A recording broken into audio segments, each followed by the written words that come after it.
El passat mes de febrer, Riudarenes va donar el tret de sortida al primer cicle de teatre amateur, el Riuta, amb l'objectiu de fomentar la cultura i el teatre al poble i apropar més gent al municipi. La sala polivalent 1 d'octubre ha acollit cada diumenge d'aquests últims 2 mesos un total de 8 propostes teatrals de diverses companyies de Girona i Barcelona. Ara, poques setmanes abans de finalitzar el primer cicle, el Departament de Cultura ha valorat positivament el nou festival cultural. Estem contents de com funciona el Riuta. Aquesta edició hi han hagut 10 obres.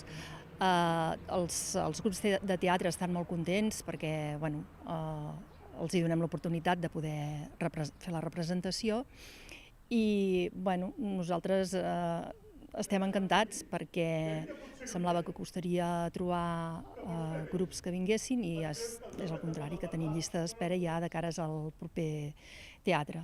I pel que fa al públic, doncs també estem contents. Sí que hi ha hagut alguna obra que ha sigut una mica més fluixa, però en general bé, i la companyia que s'emporta la recaptació també n'està contenta.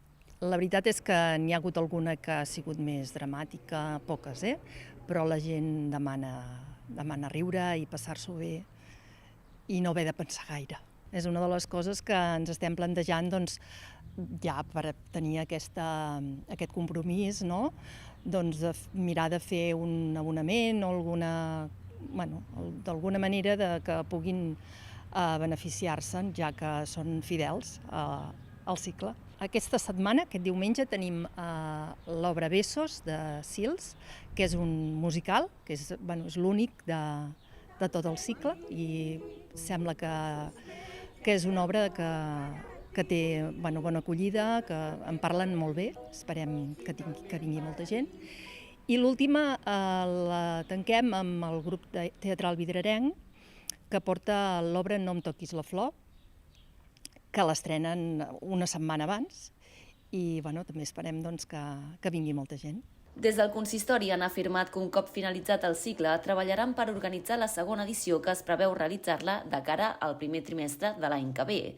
De moment, animen a tothom a gaudir de les últimes obres dels grups salvatans.